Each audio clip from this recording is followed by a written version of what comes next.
Stroke, इसको हम TIA भी बोलते हैं, यानी कि ट्रांजिएंट इस्चेमिक अटैक बोलते हैं। यह एक ऐसा स्ट्रोक होता है जो कि अपने आप सेल्फ रिवर्स हो जाता है। तो इसमें कई बार ऐसा होता है कि पेशेंट की खून का नस जो है वो ब्लॉक होती है, लेकिन कुछ बॉडी के इंटरनल मैकेनिज्म होते हैं, या क्लॉट का साइज इतना छोटा होता है और क्लॉट इतना फ्रेजाइल होता है कि ऑटोमेटिकली ये डिसॉल्व हो जाता है। और जो पेशेंट के साथ प्रॉब्लम होती है, यानी कि फेस और स्पीच का abnormality, वो अपने आप ऑटोमेटिकली रिजॉल्व हो जाती है। तो इसलिए इसको मिनी स्ट्रोक बोलते हैं। बट मिनी स्ट्रोक और स्ट्रोक के जो लक्षण होते हैं वो लगभग एक ही जैसे होते हैं। कितना ड्यूरेशन है उसके हिसाब से हम इसको डिसाइड करते हैं। मिनी स्ट्रोक के जो कॉमन लक्षण होते हैं उनमें फेस का टेढ़ा हो जाना, एक तरफ फेस का झुक जाना, आर्म और लेग का वीकनेस हो जाना, और स्पीच में सडन abnormality हो जाना। तो sudden onset of any abnormal thing pertaining to face, arm, speech, balance and eye, इसको हम मिनी स्ट्रोक की कैटेगरी में रखते हैं। जब तक ये पेशेंट हॉस्पिटल पहुंचता है यूजुअली ये सारे सिम्टम इम्प्रूव हो चुके होते हैं, लेकिन जब मिनी स्ट्रोक होता है तो उसके बाद एक बड़े स्ट्रोक आने का खतरा बढ़ जाता है। इसलिए हम इसको प्रॉपर पूरा जांच करके और आगे का इसका ट्रीटमेंट करते हैं। आमतौर पे जो मिनी स्ट्रोक, जिसको हम टीआईए भी बोलते हैं, यह 1 घंटे के अंदर रिवर्स हो जाता है। लेकिन कई कई बार ऐसा देखा गया है कि ये रिवर्सल में 24 घंटे तक का भी टाइम लग जाता है। तो 1 घंटे के अंदर अगर रिवर्स होता है तो हम इसको टीआईए यानी कि मिनी स्ट्रोक की कैटेगरी में रखते हैं। उसके बाद अगर ये प्रोग्रेस करता है तो हमें इसको स्ट्रोक, रेगुलर स्ट्रोक की तरह ट्रीटमेंट करना है। हमें इस बात का इंतजार नहीं करना है कि ये 24 घंटे में रिवर्स हो जाए। ऐसे पेशेंट जिनको कि पहले से हार्ट डिजीज है, जिनको पहले से शुगर है, ब्लड प्रेशर की बीमारी है, या कोई अन्य रिस्क फैक्टर पहले से मौजूद है, तो ऐसे पेशेंट काफी हाई रिस्क में होते हैं। इसको हम लोग साइंटिफिकली कैलकुलेट भी करते हैं। तो मिनी स्ट्रोक में देखा जाता है कि एक सामान्य व्यक्ति जिसको कि जिसकी लाइफस्टाइल अच्छी है, जिसको कि कोई डिजीज नहीं है, पहले से कोई परेशानी नहीं है, इनको मिनी स्ट्रोक होने का रिस्क कम रहता है, बजाय उनके कि जिनको कई सारे रिस्क फैक्टर्स होते हैं, लाइफस्टाइल रिलेटेड प्रॉब्लम्स होती हैं।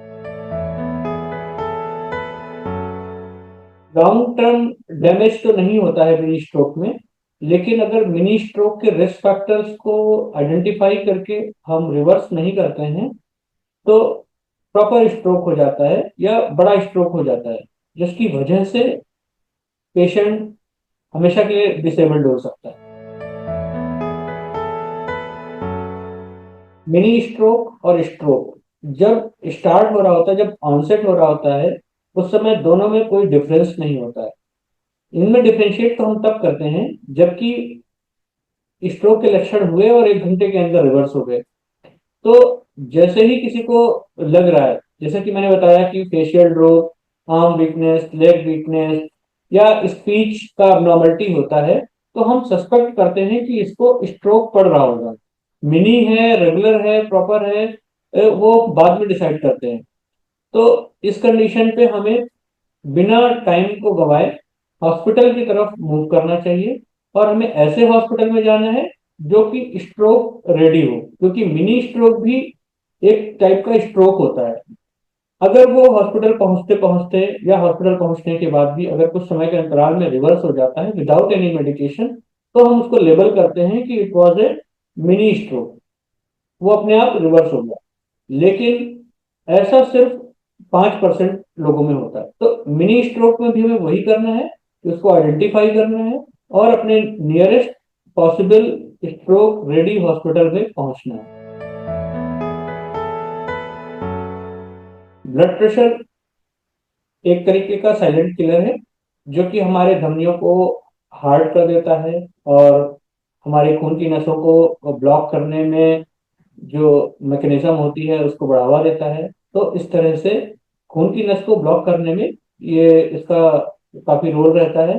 तो directly and indirectly high blood pressure is related to mini stroke and proper stroke also.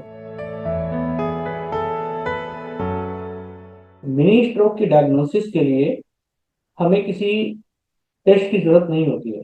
इससे क्लिनिकल डायग्नोसिस, हम स्ट्रोक के पेशेंट जिसको भी आर्म वीकनेस हुई, फेशियल ड्रॉप हुआ, स्पीच वीकनेस हुई, उसको हम हॉस्पिटल लेकर के गए और हमने देखा कि जब घर पे था तब इसकी वीकनेस ज्यादा सीवियर थी और अभी कम हो गई है या इम्प्रूव हो गई है। यही इतना सिर्फ इम्पोर्टेंट होता है मिनी स्ट्रोक को डायग्नोस करने के लिए। आमतौर पे इसमें हम सीटी स्कैन और एमआरआई का हम सहारा ले सकते हैं यह डिटेक्ट करने के लिए, क्योंकि ये अभी भी रेजिडुअल स्ट्रोक है तो नहीं, इसमें कुछ स्ट्रोक बचा तो नहीं है, इस चीज को हम देखने के लिए।